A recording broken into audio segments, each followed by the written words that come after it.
After days of scorching heat and maximum temperatures touching 36 degrees late last night, it was battered by heavy rainfall, so some relief from the heat. But now you had flooding taking place in low-lying areas, and water levels increased and stormwater drains were overflowing with rainwater mixed with sewage water entering homes of residents and many frustrated Bengaluru residents. Let's just listen into one of them.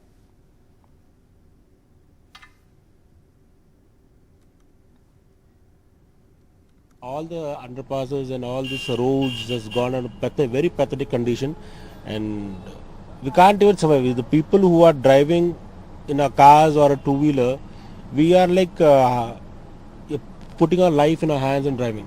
I've seen a lot of people dying on the roads due to potholes. Because till now, the government has told that on so and so date, all the potholes, everything will be get cleared. But till now, nothing has happened. I don't know why we are voting any kind of government. No, I'm not complaining about the party which is ruling now. Any government, they are only there to fill their pockets. Well, let's go across to Shrija now for more. And Shrija, always, rain in the country, it's a blessing and then a curse. And, a relief for Bengaluru yesterday with this rainfall taking place. But now, a terrible situation in some of the low-lying areas.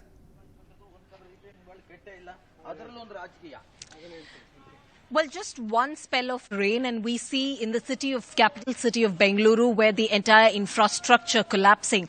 Now, from the place that I'm reporting from is Hosahalli. It is the southeast part of Bengaluru. What I can show you right here is especially the work which is on. Now, this has been deployed by the BBMP, which is the civic body in Bengaluru. Now, what they have done here is right here in this particular stormwater drain where desilting has not been carried out for years together, and because of one of the reasons why we understand every spell of rain, the water overflows from this particular drain, floods onto the road and then slowly enters the homes as well. So what we see here is especially the inundation inside the homes. Until late last night, yes, of course, it was a very bad situation here with people, several of the people, of course, they clearly had sleepless night just last night where they were emptying their homes, especially removing the water from inside their homes to pumping it out on the streets. So the work that we see right now is, of course, this is a stopgap measure which has been deployed by the civic body. Now, they have been, in fact, removing the mud from especially the stormwater drain. They have been dumping it right outside this particular drain. This is just to create a bund. Now, as a safety measure, a stopgap measure, which they think if it is going to rain tonight, so that they can ensure the water does not overflow and enter the homes. Now, there are several residents who have gathered here. If I could just go across to Kiran. Now, he is a civic activist who says he's been seeing flooding for over the past 5 to 6 years and nothing really has changed. Kiran, you were also telling us about this work has been on for a very long time. The stormwater drain that we're looking at, the desilting work is not done. One of the primary reasons why we understand the flooding happens. See, one of the primary reasons is that there has been no desilting done for the past, I would say, 5 to 7 years. I moved to the area in 2016. I've not seen a single season where there has been desilting done. But every year, I have been reading about money sanctioned for cleaning of the Raj Kalves, but we have never seen the people come here and clean it up. Well, clearly, it literally means that the money is gone down the drains because it is taxpayers' money that we're talking about. Can you tell us about, since you're telling us over the last 5 to 6 years, you've been seeing flooding in this very area, because this is not the only stretch of road. Now, Hosahalli on the whole is a low-lying area. Every year, it's the same story. Every year there is rain and then you're also witnessing flooding inside the homes. Can you tell us what is that every year work that's been undertaken by the civic body? Is this the only stopgap measure that you see?